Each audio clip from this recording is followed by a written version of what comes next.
吃这个 pretzel。Yes, yes， 就是这里。嗯 ，OK， 谢谢。那我们就点一个猪脚的 set， 然后我们刚刚兴高采烈冲进去那个德国猪脚餐厅，他还放我们进去哦。然后就我们坐在那边之后，他自己可能忘了，然后跑过来问我说：“请问我们有什么事吗？”人家下午休息没有卖啦，而且6点开，今天晚上定位也客满。你不用怕啦，我真的没有很饿。没有什么。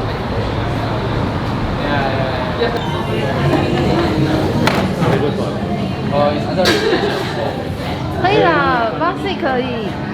大家不要小看新加坡，因为现在已经可以开放旅游了嘛，所以跟那时候 COVID 已经完全不一样喽。如果你现在要出来吃饭，你不先定位，就绝对没有位置。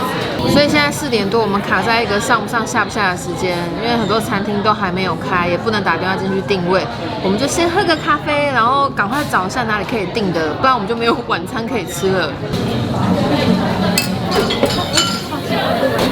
我点的这边是狗逼欧哎，我好像很少试过在那种阿摩咖啡店点传统咖啡，好烫哦！我仔细体会一下，真的好喝。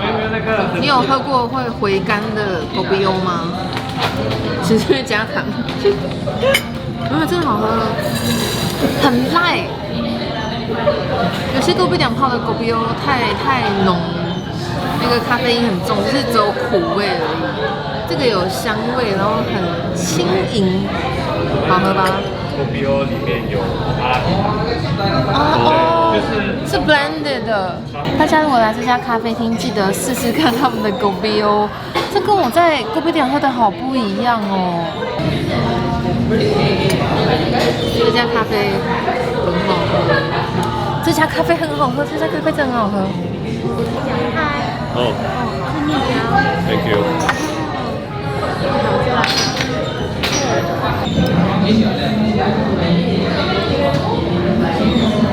哦，如果大家上礼拜有看我们认识12周年纪念，我们不是去吃北京烤鸭，然后吃炸猪排。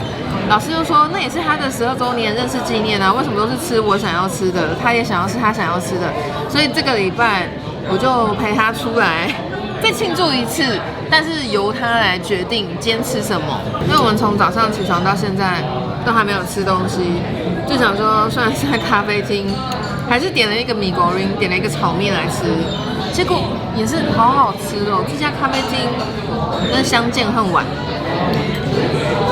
它这盘面好像是从饭店的厨房对，出来的，这个很像我们在住饭店点 room service 会吃到的感觉，对不对？它的辣椒看起来就很厉害，我要单吃一口辣椒看看。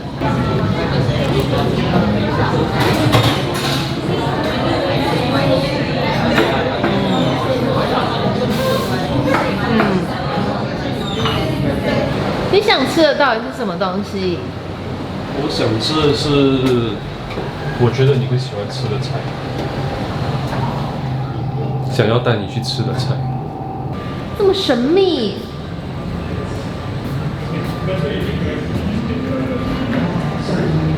感觉好香哦，可是没有定位。下次再来喽。那怎么办？今天都没有定位。再找。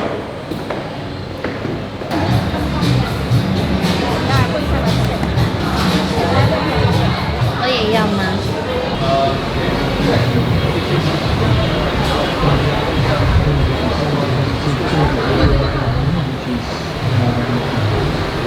？Can I have this one? I can. Oh, how about this one? I can do this one. Oh, okay. Oh. 披萨有3个口味啊 ，truffle egg、oishi teriyaki chicken， 还有 pepperoni。Truffle 没有。truffle 没有。Truffle egg。You have a truffle egg? Thank you.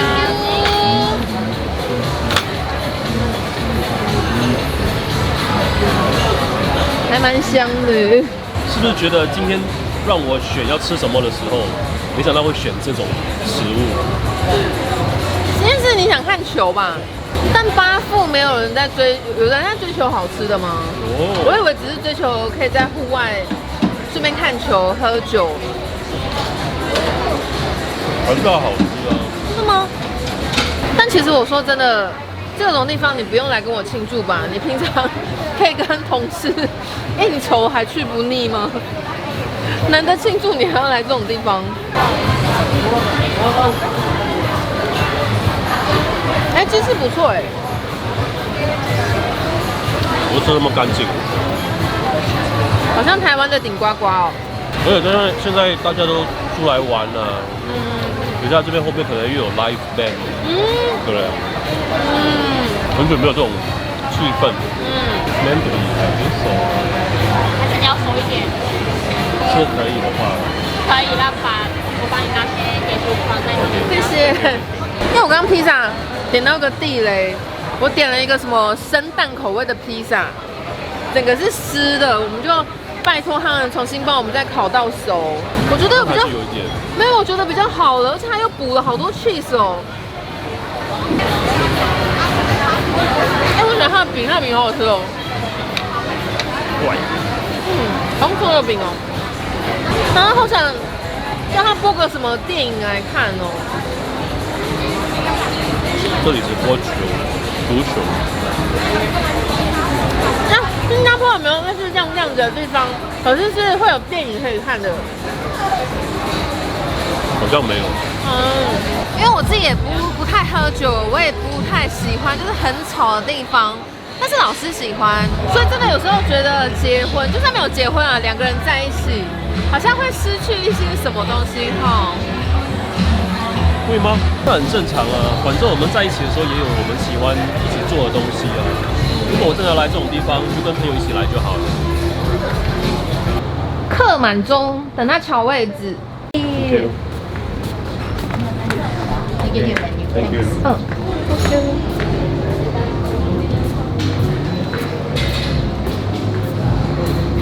这个是 menu。因为我有点渴，想喝冰的。And ice hot coffee and hot. Thank you. Thank you. 那我不等你了，我要先喝。这家店就是我们昨天不是去 Singapore Coffee， 就是你们影片前面看到那个咖啡厅，然后那个 barista 就说这一区它有最推荐的3家店，Lucy 就是其中一家。我好喜欢这种杯子哦，那个超级无敌薄。起杯的时候会很怕。就是那个入嘴的口感很好，但是我刚好看到，因为杯子很薄，所以 barista 放冰块的时候特别的小心，因为真的好像它就碎，用力这样它就碎掉了。在这边打工应该我不能，薪水都不够拿来赔杯子。你是说杯子，没有说咖啡。因为你先喝，没有啦，因为我昨天跟那个Singapore Coffee 的 barista 聊天聊得太开心了，我很想要知道他对咖啡的品味、他的喜好，所以我今天就马上来他推荐的店。但他没有推荐我们要喝哪一款欸，他只有推荐那个咖啡店这样。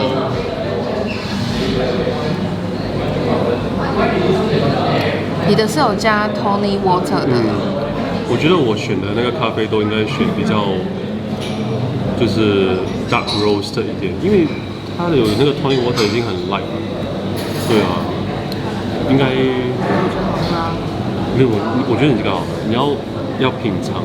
可是你真的觉得 Tony Water 比较配重口味吗？不知道。我喜欢你。我觉得它配的咖啡都很好，因为我们家上次就是泡不出来这样的味道。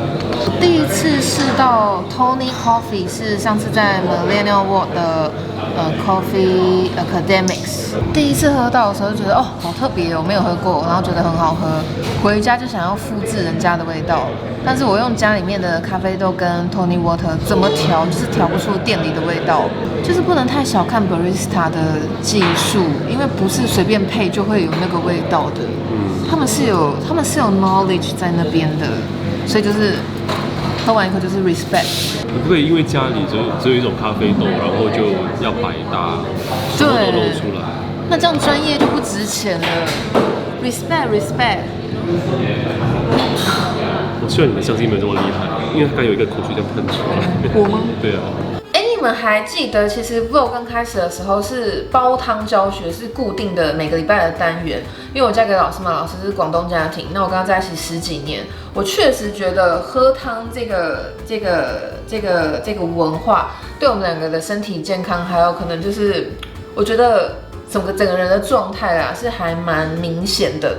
但就那时候拍没有人看，因为可能就觉得我哪有那么多时间跟你一样每天在家里煮汤。那上礼拜我 IG 分享了，就是我今天又喝了什么汤，蛤蜊鸡汤，然后就很多人说，你好幸福哦，你每天这么多时间准备吃的，所以你都吃得很好，所以你的状态很好。我就是想要跟你们说，其实煮汤好简单哎，我今天就要再拍一次，你们就知道，其实每天真的花很少时间，你就可以吃得很营养。其实我觉得现代人很幸福啊！你看，这个是我在我家附近圣松超市买的鸡腿，它已经帮你处理好了，然后你也可以小分量的买。那个新加坡的蛤蜊的品种其实也没有什么杀，回来不用涂，你就这样泡着它就很干净了。煮饭也没有想象中这么麻烦啊！我今天用的是鸡小腿，大家如果对我熟悉的话，我就是很喜欢买那种全鸡煮汤的人，因为真的很好喝。但是你看，有时候没时间。买这种也很方便啊，其实煮起来也很好喝。这个我们把它拿出来洗一下，然后过个热水一下。其实超市现在都处理得很干净了，但我比较龟毛，有时候那个细毛啊什么的，我还是会检查一下。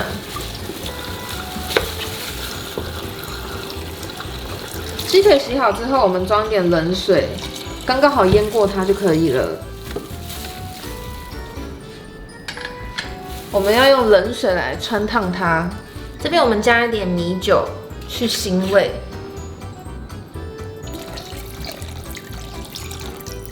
大手笔哦，加很多，然后把火开到大火，让它把那个血水煮出来一下，而且一定要用冷水哦，因为你用冷水，它才可以从刚开始的时候慢慢这样把那个血水逼出来。但是如果你一刚开始就用滚烫的水、沸水的话，那个血水反而是被封在里面，鸡就会很腥。这个不用煮太久哦，大概水滚之后，你再让它个沸腾2-3分钟，你看那个浮沫啊、杂质都跑起来，鸡不用煮到全熟了。这时候我们就把火关掉。鸡这时候很干净，把它夹到你要煮汤的那个锅子里面，不管是电锅啊、焖烧锅啊都可以。像我今天用的是砂锅，我喜欢用砂锅。就算你没有电锅、焖烧锅、砂锅，你用这样普通的锅子也是很好喝的哦。我们把要煮汤的锅子移回炉台上面，往砂锅里面，或是往锅子里面加热水，因为砂锅不能空烧。水加8分满就好，我们留一点空间给米酒。再来，我们加一点米酒。这个酒精等一下就蒸发了，不用担心，再多一点。酒成本下来越多，汤越好喝呀，各位。怎么这么老派？这边我们切一点姜片跟葱段丢进去。这边依照个人口味啦，我丢3片。葱我们切断。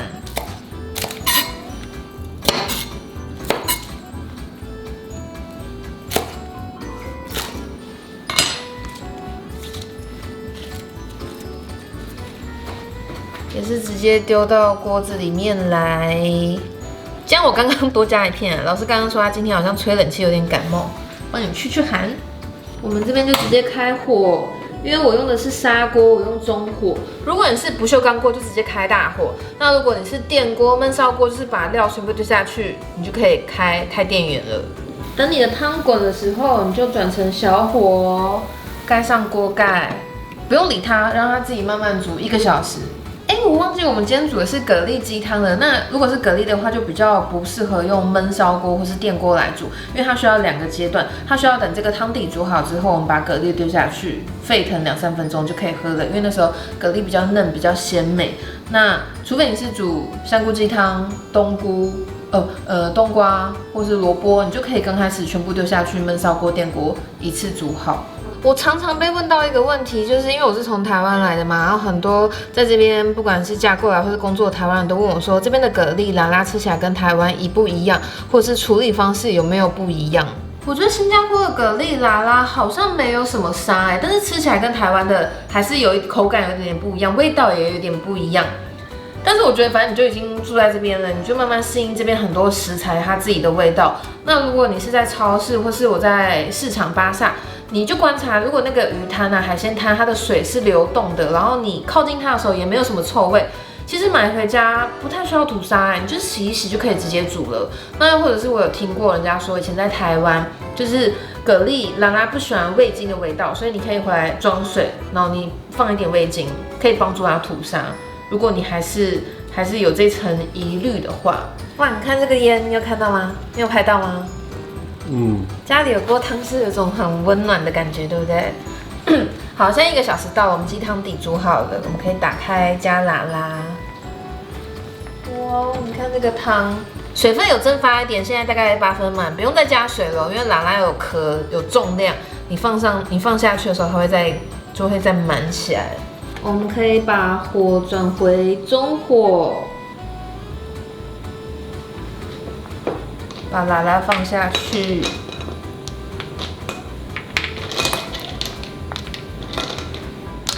有没有发现我完全没有加调味料，除了料酒之外、米酒之外，这边已经完全不用加任何的什么鸡粉啊、盐啊，它本身自己就已经很鲜、很有风味了。有在看我 po IG story 的人一定知道，我真的3天2头就煮一次蛤蜊汤、拉拉汤，因为那个蛤蜊对身体真的很好，因为它有很丰富的锌嘛。那贝类、海鲜类的话，热量又比较低，你又可以摄取足够的锌，锌对女生的皮肤啊，还有男生女生的荷尔蒙状态啊，都很好。之前我在团购低基金的时候，我有说过我是不用保养品的女生，但是我的状态还有精神一直都还不错。我真的相信是食物的力量，就是跟我吃的东西有关。你们看这个汤的颜色，完全是来自于食材本身，没有任何的人工化学添加物。之前我在 vlog 拍煲汤的时候就有分享过，我是来新加坡之后，尤其是跟我家婆住在一起之后，我就更喜欢煲汤了。那有一些观众是说，其实像广东人这种煲汤文化早就被证实可能会有重金属残留的问题啊，或是嘌呤的问题，我根本不应该。就我在推广这件事情是在做一个错误的示范。可是如果你们真的有跟广东人住过，就像我婆婆。新加坡人叫家婆，就是跟我家婆住过。我家婆不是每天都煮那种浓汤，那种猪骨或是牛肉汤她有时候用1粒苹果、1粒梨子就可以煮1锅汤，然后每天都有不同的，都会变换不同的食材。我们喝清汤居多，不是每天像大家讲一样都是熬那种大骨汤。大家可能想象我们煲汤不健康，这是我刚趁熬汤底的时候1个小时，准备好其他的菜。就是你以为每天都是大鱼大肉有煲汤，其实不是。我们煲汤配的菜，其他都是比较清淡简单的，甚至于我跟老师1天吃2餐，有时候我们连白饭都没有吃，就是喝1碗汤，吃一点肉，吃一点海鲜。所以当你的饮食是很均衡的时候，其实不太会有不健康的问题。那吃东西是有弹性的嘛，你当然自己要斟酌。如果你今天的煲汤是比较油腻，是比较重口味的，那你其他的就要吃清淡一点。那像一天，我记得每一个人1天锌的摄取量，可能我有 Google 说，是1公斤的蛤蜊拉拉，像我这边才800克，2个人分着吃，根本不可能说到过量的问题。蛤蜊都开了，这样汤就是好了。那我们可以盛汤吃饭了。为什么我这么喜欢煲汤啊？就是因为它很好消化，它又没有太多的添加物，最终它很好吃。所以好像在你要吃健康的同时，它又可以满足你想要吃好吃的东西、美食的那种欲望。你哋唔使驚啊，飲靚湯好健康。係啦，大家飲多啲啦，好唔好味？甜瓜瓜。怎么突然变中文？ Some people have written books, some have a great look that covers the magazines for kids who are 17. But I don't know what to do, staring into the blue sky and just waiting for a sign. Some, they are certain of what a